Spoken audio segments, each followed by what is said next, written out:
Great. So, welcome everyone to VDAO's monthly X Spaces. My name's Chris from VDAO, and today we're really thrilled to have Heath with us, who's like a true Ethereum and DAO OG. And I'm super excited to explore with him like his journey through the Ethereum ecosystem from the early days up until now, and also to kind of look a bit closer at this new documentary that he made recently called Built on Ethereum, and to look to the future, like what comes next. So yeah, great to have you here, Pete. Thank you. That was a nice intro. So to kick things off, I like every month I ask our guests the same question, and I'm just curious, like what is your why? Like maybe you can give us a little intro of yourself and tell us like what's your why, what motivates you in this space to be here and to build. Well, what got me in the first place was like even before crypto, I was looking at various ways the world is fucked up. Like starting with like what led me down the rabbit hole, the 2008 economic crisis, and then looking through all of the systems that are not exactly working or are exploitative to some parts of the to some stakeholder in the ecosystem. And that sent me down to researching eco villages, self-sustainable living, and that kind of stuff. And then eventually I found Ethereum, and it was like, oh shit! Like my mind was blown. This is like the software layer, for the like infrastructure layer for experimenting with these new kinds of socioeconomic systems and organizations, and that really hooked me. And that's pretty much what keeps me here to this day, like this open field for experimentation with new kinds of ways of organizing and new kinds of ways of building economies and doing things in a way that has less middlemen that are extracting value and more peer-to-peer collaboration, and they kind of put the sides, all sides of the market on the same playing field. Like there's no this middleman that's kind of setting the terms. So this was in 2016, and now it's almost 10 years later, and a lot has happened. Yeah, so you were like super early in the ecosystem, and I'm really curious, like compared, like maybe just give us a sense of like what the experience was like as a builder and as an early community member back then, and how the space has evolved in that time and in that last like decade. Wow, yeah, it definitely changed a lot. Like when I joined, it was all on Reddit. Like I didn't even join Twitter. There was no reference to crypto Twitter until like at least a year or two later. So back then it was just the Ethereum subreddit and ETH Trader subreddit, where you would see like the latest happenings, what projects are going on, or what ICOs are about to happen, things like that. So that's how I first started to get involved. And then I joined this. There was this publication called the Ethereum, which was about aggregating news from different projects, and just like as the ecosystem was growing, it was already back then, like in 2017, it was becoming really hard to keep up with everything that's going on. So we were trying to like bring news from different projects. Not gonna go too long through all of the projects, but definitely changed a lot. And then moving on to crypto Twitter, and then all of the projects moving to Discord. In the beginning was Slack, so most projects were in Slack, and I really don't like Slack, although I don't like Discord either. At least not anymore. The tooling has gotten much better. Like it's much easier to actually build things. A lot of the projects building early on, like the tooling and infrastructure was shifting beneath their feet.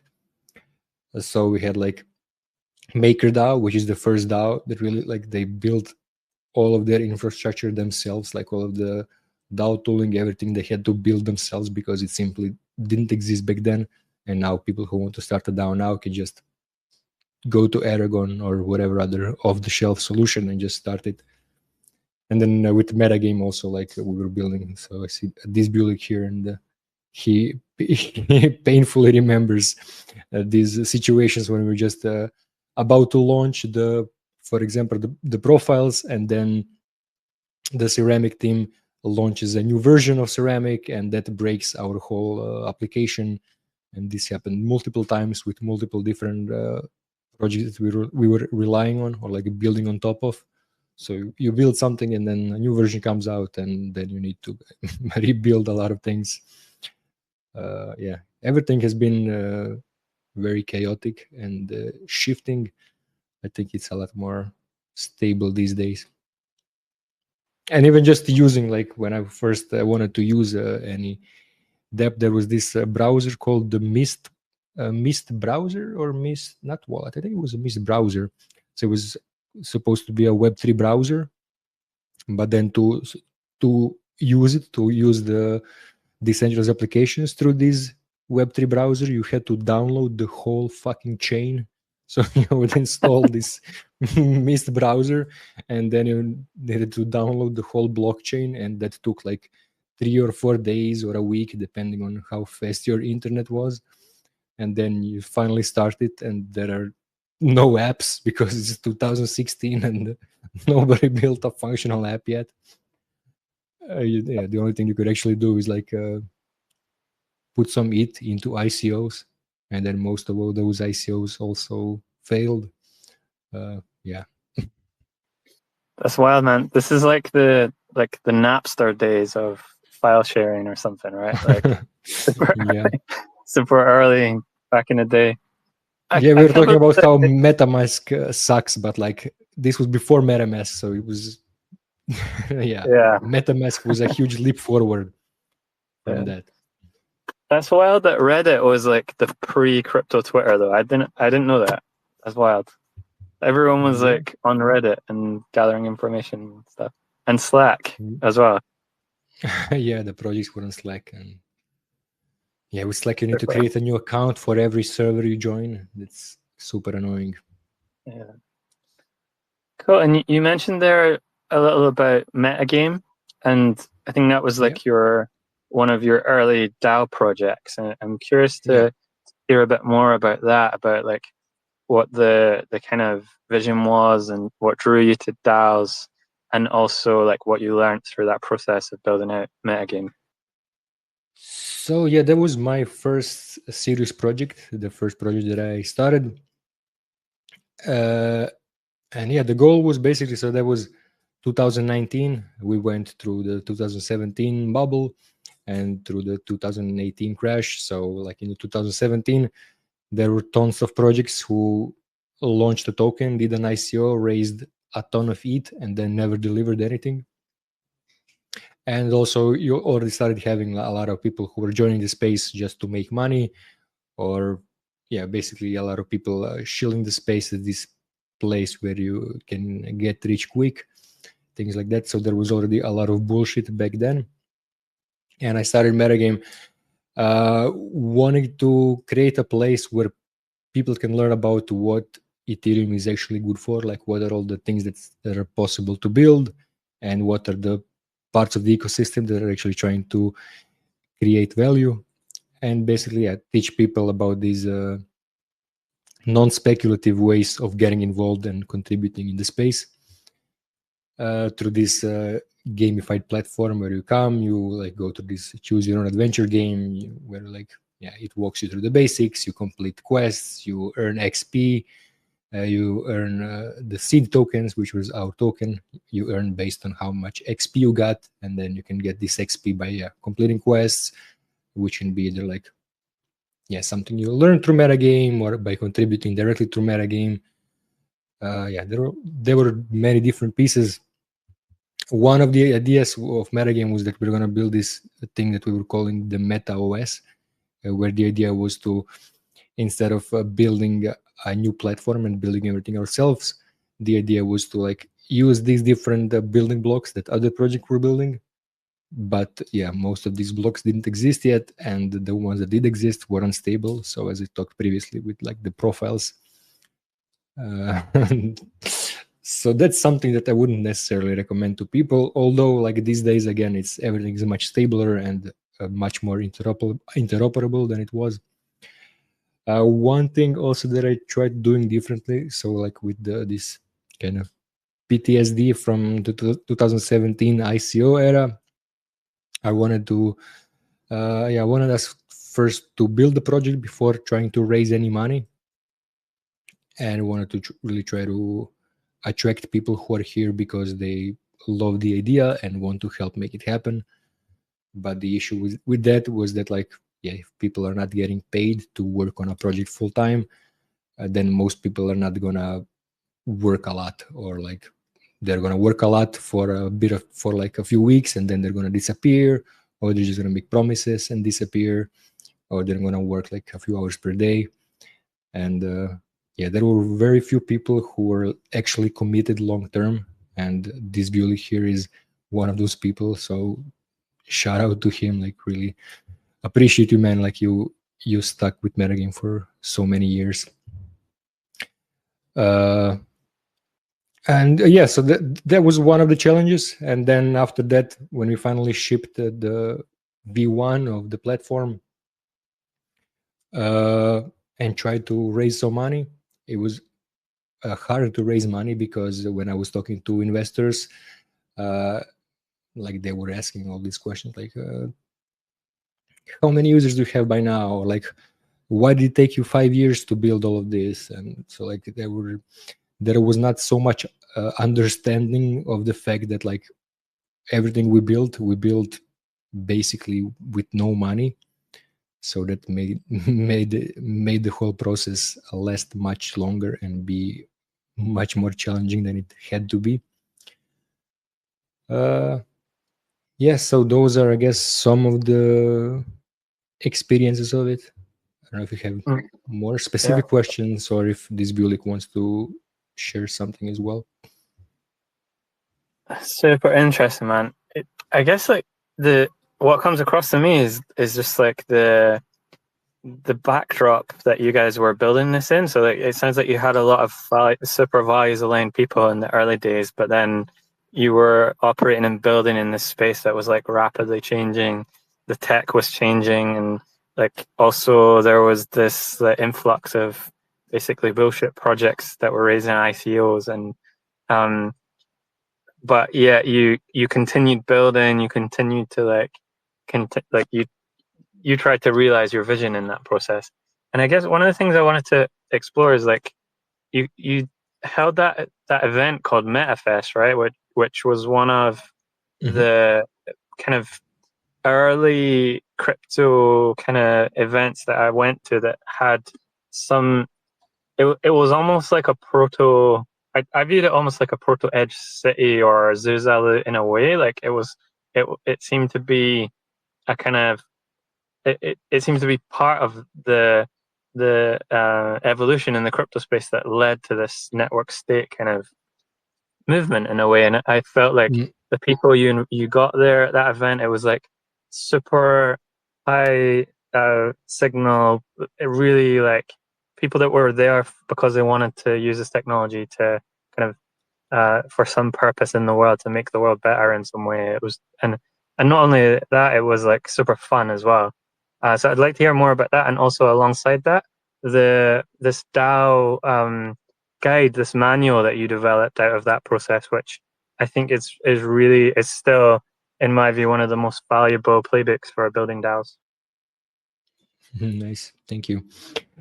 Yeah, so metagame, we were explaining it as a massive online coordination game, and yeah, it was really kind of the first network state sort of thing, because yeah, when we started, there was no concept of network state. Nobody was talking about this yet, so that was at least like 2 or 3 years before Balaji published the book, and we already had a network of like 20 something different DAOs, and yeah, like about 100 people who were working across many different DAOs.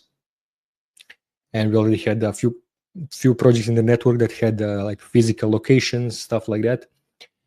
And then tying that more to like the region topics, other topics. So like the goal of metagame was like, the first goal was, as I said already, like creating this gamified onboarding platform where people could join the space and find ways to contribute or start earning money.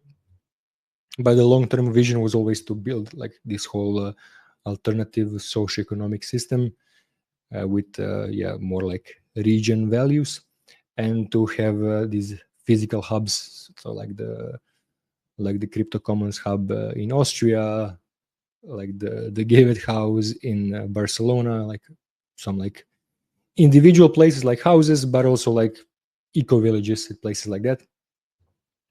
And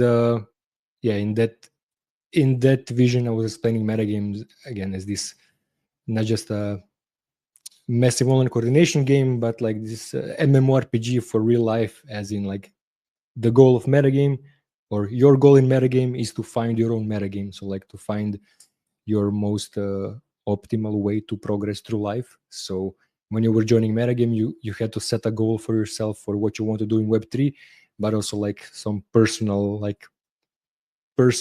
guess, development goals for how you want to progress in life in general. So it was supposed to go through 3 phases. The first one was decentralized factory, creating the onboarding flow and bringing a bunch of DAOs together. And then this was going to grow into, or I guess, it did grow slowly into the web of opportunity, which is supposed to be this phase where there's a load of different DAOs. I think we got up to 27 or something like that. And then the final phase was supposed to be the web of life, where we like stop being focused on crypto, and it's just like a general game of coordination where anybody can join and like progress through life and learn new things, earn money, and move to these different communities that live in a different way. Does that answer the question?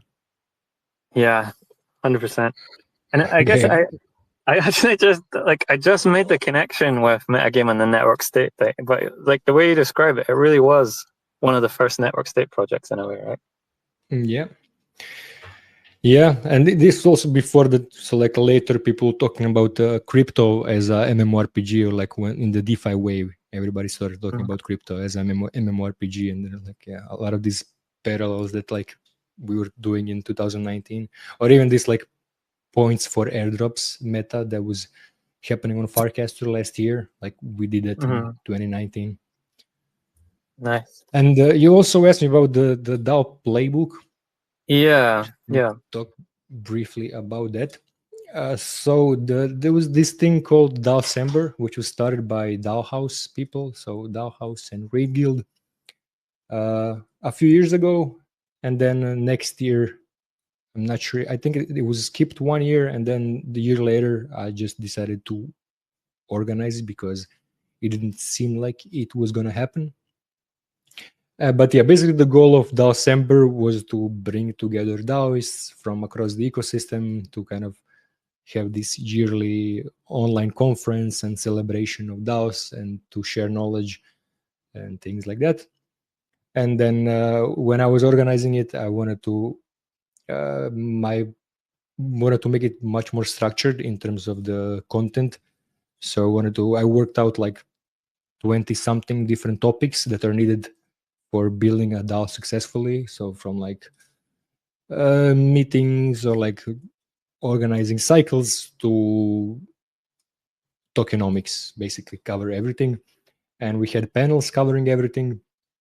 We had 50 something speakers, I think, or probably even more, and covering all of these topics. It went through like 2 weeks or something, and all of those panels were recorded. And then in the next period after DAOcember, we transcribed all of those panels and brought a bunch more people who are in the DAO space, who are interested in writing, and we turned all of that content into the DAO playbook. So that was like the first DAO, the first how to DAO book that explained the DAOs from 0 to 1, how to actually build them. So yeah, a bunch of content from the panels, but also a bunch of new things were added. And then a few months later, we organized the DAO Spring, which was the first DAO acceleration / incubation program, where we helped a few DAOs get started. So there was I think it was like one challenge, one panel, and one other thing per week. I don't remember anymore, but there were like 3 things every week. And by the end of the program, people were supposed to have like a launch DAO. And then the idea was there was also going to be DAO Rush Week, so that every week, every September, we would bring a bunch of DAOs together to do like a DAO job fair, where DAOs would present what they do, what their mission is, and the different roles that they have open that they're looking for people to fill in. And the idea was that we're going to have DAOcember every December, then update the DAO playbook, and then in spring have the DAO Spring acceleration program, and then every fall have the DAO Rush Week. And then in the process, I got burnt out and gave up on everything. That was about roughly the time that I gave up on metagame. So I dropped when I decided to give up on metagame. I also dropped DAO accelerationism, it was called, and basically every other project that I was working on at the time, I just didn't do anything for like a month or two. It's a common story, right? In crypto, like founders getting burnt out. But it's like yeah, especially in DAOs. Yeah, man. But the work that you did there was like super valuable. I wonder have you given any thought to bringing it back? I have, but not in that way. So we have Travis here, who's trying to bring DAOs back through Farcaster. And I want to give a shout out to Travis. You should follow him, E2T, here in the chat. I don't know if he's visible to everyone. Hey, Travis. It should be. Feel free to request the mic if you want to come up and talk a little bit about that. Cool. So you're going to try and revive it for Farcaster, for that community. Yeah, he's already doing it, so I'm going to try to support him in some ways. There's probably going to be a small fundraise trying to finish the mini app and then launching it in a few months or a few weeks, something like that. I need to catch up with Travis. But yeah, I hope we can do it, because Farcaster, especially now with the base app, I think there's going to be a huge inflow of people, and it's a good opportunity to try to bring DAOs back. And he's been working on it for a while now. Him, Sam, and a few other people, but I think he's been working on it the most. Looks like he accepted the speaker invite. Hey, Travis, welcome. Pete, thank you. Pete was the energy that we needed to kind of like fight my own burnout, because I've been battling with this shit for a while too. But over the past couple of years, I got really interested in Farcaster, and just realizing that the communication piece was actually the biggest missing element from DAOs. And we're using all of these different apps, and the beauty of coordination needs to be simple. And so I think social feeds provide that simplicity where we can interact with our organizations, like where we're actually communicating. And so the project that we started to build DAOs in the social feed is called Farcastle. Sorry, it's really confusing, and we're working on a rebrand at the moment. But yeah, just giving communities the tools that they need to coordinate on chain in a simple interface that's the social interface that they're already using. They can make proposals, they can vote and all that without having to go to a bunch of different apps. Very cool. I'm curious, like, do you guys think in the last few years, and even earlier since you've been involved in the space, that at this point we're kind of like the view of DAOs now is kind of at a low point in terms of the value? And I've heard some talk about like DAOs were just about kind of the lack of regulatory clarity, and no one really wanted to do DAOs and stuff. But do you think that pessimistic take. yeah, I wonder if that's also an opportunity though, like to kind of clear out the projects that weren't actually serious about the DAOs as a transformational organizational primitive or transformative organizational primitive, like a new type of on-chain organization. And maybe that clears space to do something really interesting and exciting with DAOs now. I'm gonna say real quickly. I think that's the truth in a lot of cases. Like DAOs were launched just to avoid getting sued. But yeah, a lot of different motivations, and the word DAO has changed a lot over the past few years. And yeah, I'm curious what Travis thinks, and also if you want to invite Meta Dreamer here also on stage, he might be interested. He has a lot of thoughts on DAOs, and he also helped a lot with the documentary. So when we were recording the documentary in Bangkok, yeah, it was the three of us. So him, my partner, and me. Oh, very cool. And some of those conversations are what inspired Far Castles as well. And I think we did DAOs wrong. We tried to emulate these Fortune 500 companies and create these huge monolithic organizations. And, you know, those companies are already working well. There's not problems that we can solve in the space. I think we need to prove out these concepts with smaller groups that are closer to bands, like a band, you know, musicians that come together to jam, and for them to be more purpose oriented and like values aligned in short term, like ephemeral goals, and use these tools really to like make an impact and show people what's possible. And by doing that, we'll generate the momentum that other people will actually like want to emulate that. Like right now, nobody wants a fucking Discord that's, you know, 1,000 people and you got to vote on every single fucking thing. Like when are we gonna like wipe our butt? Like that's fucking stupid. But like if we came up with like 3 dudes here that like want to jam on a project for the next month or two to like crowd fund some funds to make it happen, to do the work that's necessary to deliver, to launch, and then distribute the profits to the group that put in the sweat. Like that shit is what we need to do to prove that these are the primitives that are going to take coordination to the next level. I love that, man. The band analogy is so cool, and yeah, the aligned community piece seems like super, like it's foundational, really. Hey, Meta Dreamer, welcome. Hey guys, how's it going? Thanks for inviting me up. Yeah, it's great to have you here. I'm excited to move on to talk and hear a bit more about the documentary that you guys made, and we've heard a little bit about the history leading up to it. And yeah, I wonder if you could maybe just talk a little bit about the process and what it was that motivated you to kind of undertake this project.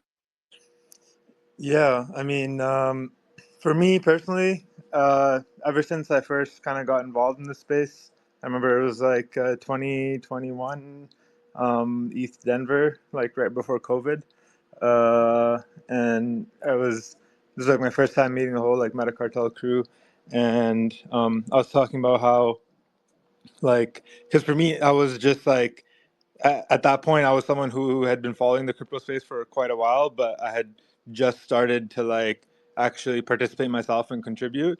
And I realized that we're doing a really bad job of telling our story, of kind of showing behind the scenes what we're really working on, or what the culture is of what we're trying to do, and the kind of aspirations we have of changing the world using Ethereum. So none of that was really visible to me, like when I was just kind of participating as like a speculator on ETH, the asset. And the kind of mainstream narrative around crypto is always around like meme coins or scams, or like all these like a lot of noise basically, and the kind of the juicy like heart and soul of the space, and why people were excited to like work in that space, me included, wasn't being told. And so it was a long time since then, but I thought, when Pete told me the idea for the documentary, I was like, yeah, this is like a good chance for us to be able to tell our story in a time like, when we were producing the documentary, it was kind of like people were like generally bearish on ETH. Like a lot of the OGs were kind of jaded, seeing a lot of the things in the past few years. A lot of the kind of soul that was around in like 2017, 2018 era had like eroded. So, the goal of the documentary is basically to kind of try to revitalize those things that we were talking about, and that inspired us in like 2017, 2018. But now in the kind of 2025 era where we have the technology like much better now, like the tooling is much better, we have much better infrastructure. Back then we had so many ambitious ideas, but the technology wasn't ready for it. And so now the technology is ready for it, but we're kind of lacking on the ambition side. So we wanted to kind of inspire people, show people what people are building out there at the edges, in the real world using Ethereum, and yeah, just kind of give a different viewpoint than what normally gets talked about from like or what normally the general public sees about crypto. I love it. So you guys were like trying to tell a story from the point of view of like the builders in the space, the OGs, and like communicate those authentic vibes that were really driving people to experiment and build in crypto. Yeah, exactly. And give people like some more tangible things as well in terms of what is actually being built, what is the real world impact happening, instead of just a lot of people don't, they like get told about the technology but not like why it matters. So we kind of were trying to drill into the why of it and show people like, hey, these are all the different areas that people are building in, whether it's like DeFi or like regen or DeSci or DAOs. There's all these different verticals that are like very different, but are aligned under this kind of common ethos of, uh, a way for people to coordinate without unnecessary intermediaries controlling and extracting from them. Yeah. Did we lose Keith, Ben? I think he might have dropped off. Maybe having connection. Yeah, it could be a connection issue that he had. I'll send him another message with the link and see if he's able to connect. No worries. Just a reminder, I also did share at the top of the spaces a link to Pete's post about their documentary in case anybody hasn't seen it. Definitely recommend folks go check that out. Yeah, 100%. And it's called Built on Ethereum, right? And what is like in the process of making this? Like, was there something that like a standout kind of insight that you had, of, like speaking to all these builders and stuff? Was there any kind of insights that came to you in that process? Looks like Peace is back. We can invite him back on stage. But yeah, in terms of the question you had, the insights, I think it was like pretty varied. Like for me, I guess like one of the major kind of themes was that we have everything we need, and we just kind of need to like get back in touch with our roots of like the kind of ideas and ambitions we had back in like 2016, 2017, and revive those in a modern context, to really make it happen. And I think the other insight was like, I think redirecting focus not towards like marketing towards the crypto community with like, oh, here's like some new yield mechanisms and some new like governance protocols and things like that, but like grounding our work in like who is this benefiting in the real world, and like how are they benefiting from it, and how can like more people benefit from it. like getting back in touch with reality. Like it was fine for the last 5 years because technology was still improving and maturing. So it was a lot of the stuff was around like building technology for the technology or building infrastructure for the technology. But now like we have an overabundance of infrastructure and a huge lack of actual applications using that infrastructure. So I think like while we were producing it, we realized that's kind of one of the main messages we want to communicate is like we need to build more on the application layer now and inspire people to see what is possible with this stuff and like make it easy for them to use and experiment with it. And it's now kind of the golden era for that with AI, especially. We can get into that later, but yeah. Yeah, I think you totally nailed it, man. Like I find it really interesting that there was all these ideas back then and all this experimentation, and yet we were kind of held back by the maturity of the technology. And now the technology is much more mature, but there's less of that experimentation. And I love that you guys are trying to like inspire people to bring that energy back into the space, because that surely is how we're going to take things to the next level and maybe even revisit some of those early ideas in the space and actually have the tools and the mature kind of crypto infrastructure to execute on them now where it wasn't possible before.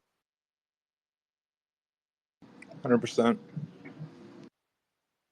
Hey Pete, how's it going, man? Are you there?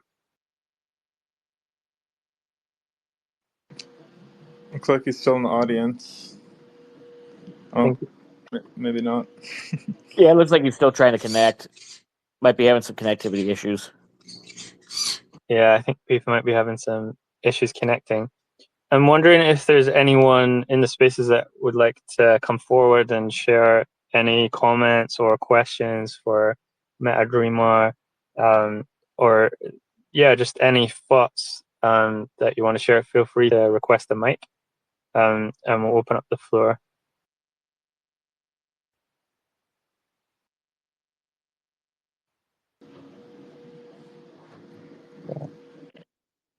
If no one has any questions either, I have some like thoughts around like AI specifically and its implications on some of the stuff that Ersta Travis was mentioning earlier with like ephemeral ways for people to coordinate together and stuff like that. But yeah, happy to answer any questions if anyone has. I'd love to get into that, but I think Pete is back. Are you there? Peace. Yeah, I can hear you now. I was joining before, but I couldn't get sound to work. No worries, man. Now I can hear you. There he is. All good. I guess we were just talking through the documentary, but I'd love to hear from you. Just like, I guess let's open the floor to you to like share the documentary as much as possible, but also to tell us a bit about like what motivated it, what you learned from it, and any insights you had out of the process of making this thing. What motivated? So like, so you see, like in the beginning of the documentary, you see me as disappointed, and like it wasn't like it was acting because it was recorded after the fact, but like this cycle has been disappointing to me as someone who's been here for so many years. Like in 2017, we had all of these promises. We're gonna decentralize this, decentralize that, remove this middleman, disrupt this industry. We're gonna do so many different things.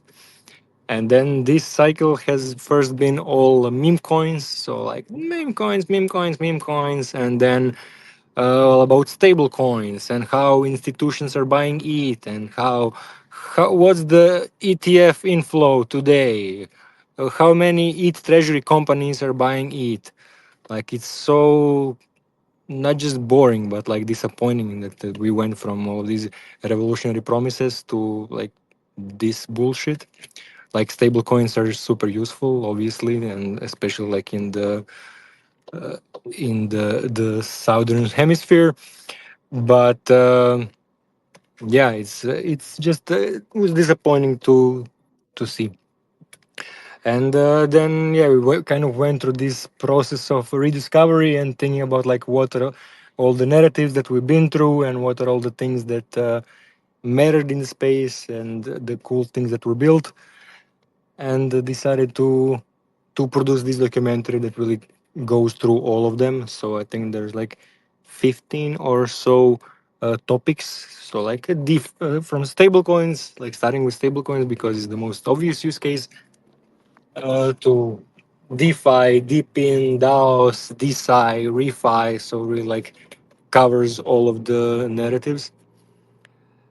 Well, not all of them. We had to remove like the gaming, the one about gaming, and I don't know which. Like, yeah, couldn't cover all of them, but that was the biggest challenge really because I initially wanted to make it like a 15 minutes long documentary, and it's just not possible to cover everything. And it ended up being 40 minutes, which is also like not really enough to cover everything. So like we didn't really do justice to all of those topics, but I think we did manage to cover them all at least briefly. And yeah, the goal was to help re-inspire people who are in the space, who have been in the space for a few years but got disillusioned over time, like I did. But also to have something that can be sent to beginners or people who are like, yeah, still skeptical about crypto and saying that crypto is only good for gambling. And so this is kind of an answer to that. And hopefully, yeah, this cycle, once retail starts flooding in, people will have this documentary to send to newbies and say, hey, like, look at all of these cool things that are possible, and that all the cool things that you could check out at least, besides, yeah, all the meme coins and other shit that's happening. I love that, and I think one of the things that came across to me when I was watching it is just like it tells the authentic story of like a builder in the space and like the ups and downs, and also like the disillusionment that can happen just by building in this space and seeing all the shit that's happening around. But yet you still manage to hold on to the promise that, you know, this technology has so much potential and it can open up so many opportunities if we experiment with it and apply it in the real world. So yeah, I love Yeah, that. yeah, no, so many builders I know that like have been working for so many years without getting much recognition or funding to continue building, and they're just like, yeah, trying to build cool shit while on the side you see all of the bullshit raising millions. And yeah, we have a bunch of people like that in this chat, like Travis and Dreamer. And yeah, I hope this documentary kind of speaks for everybody who's feeling like that.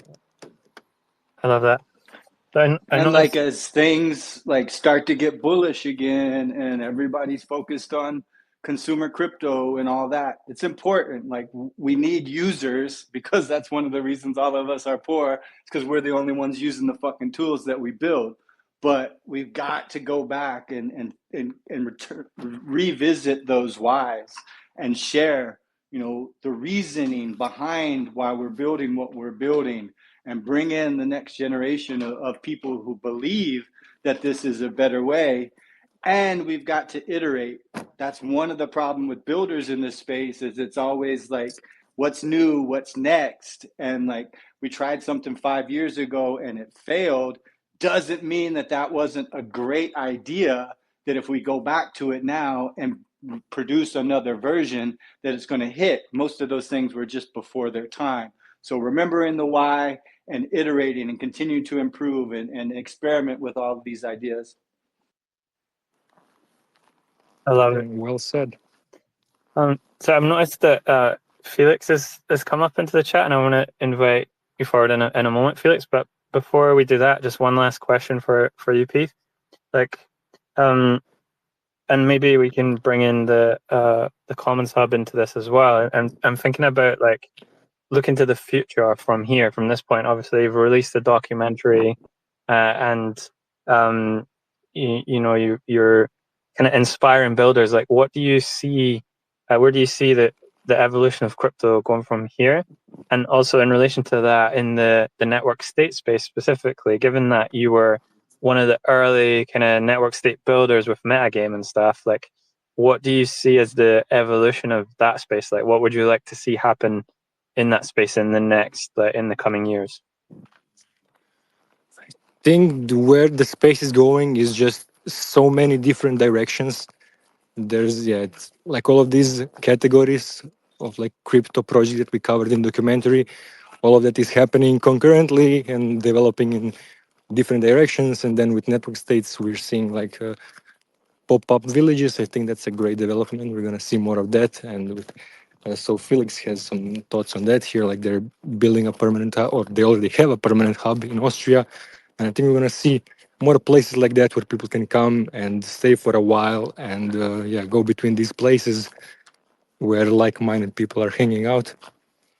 And what's next for us is going to reconnect to Argentina. So filming Ethereum in Argentina. We're gonna talk a lot about gonna try to interview as many people who are there on the ground using crypto, like stable coins and other various use cases. So that's something to keep an eye on. I'm about to board a ferry, so I will still be listening, but I won't be able to speak because of all the noise from the ferry.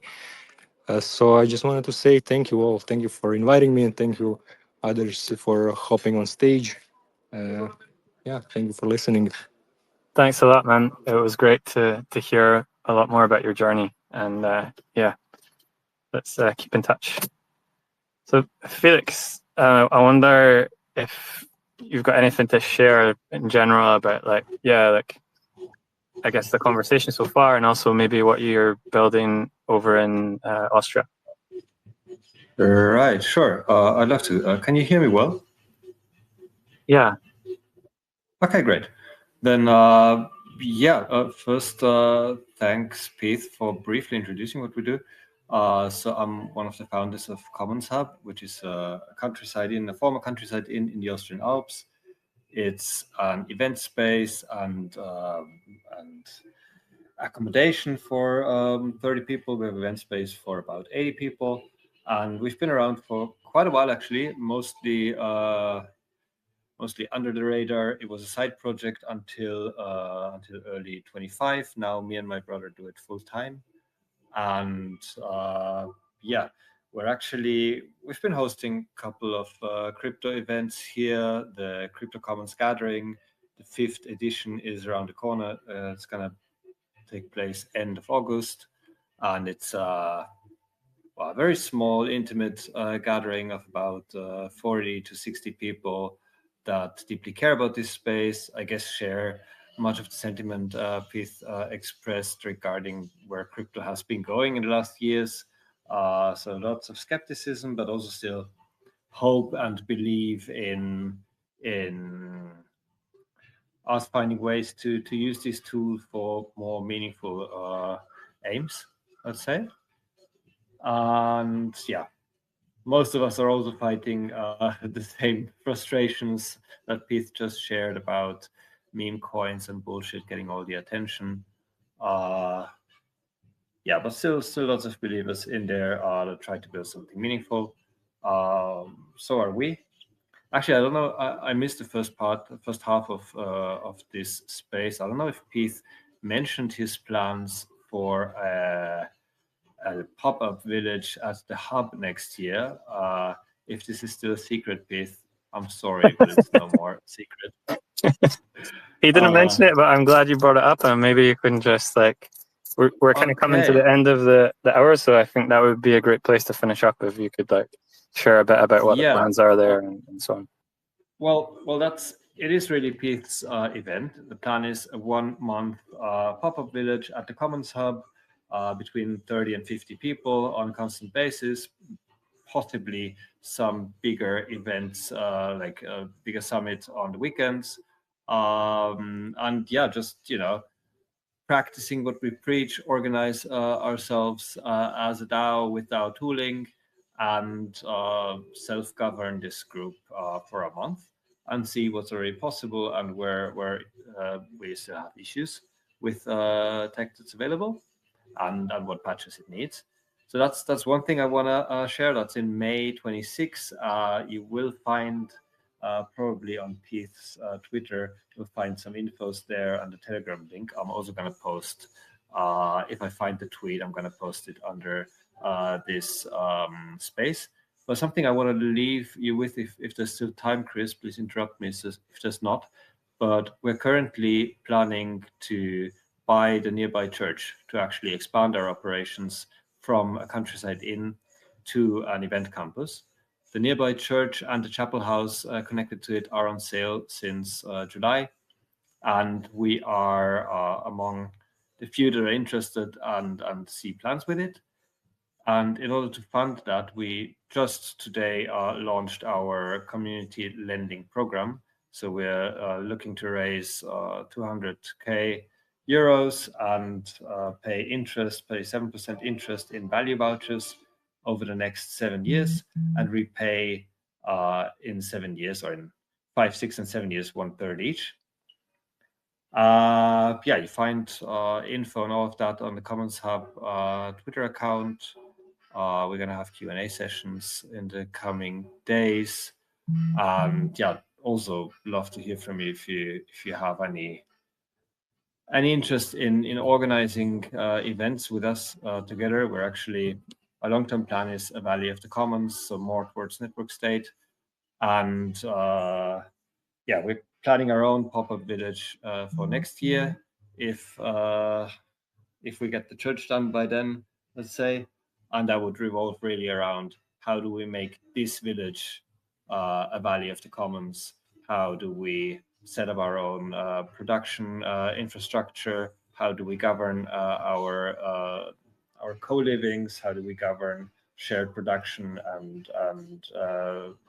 value distribution and so on? So bringing concepts of cosmolocalism. We want to invite Michel Bauens and many others that have been thinking about these questions, not just within crypto, but also beyond. But I think I'm rambling. Thanks for letting me speak, Chris. No worries. It's super exciting stuff that you're doing there, man. And yeah, and I think next year is going to be a big year for these pop-ups. So I'm looking forward to seeing that unfold in the coming months, all the planning and stuff coming together for that. But I'd just like to thank everyone that came up to speak, like Peef and Felix and Travis and Meta Dreamer.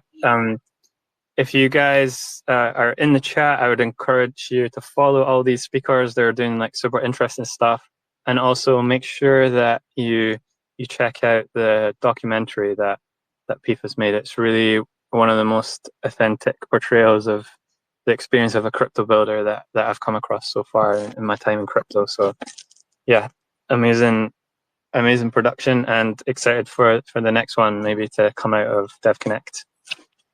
But yeah, thanks a lot for joining us, and we'll catch up with you next month. Bye guys.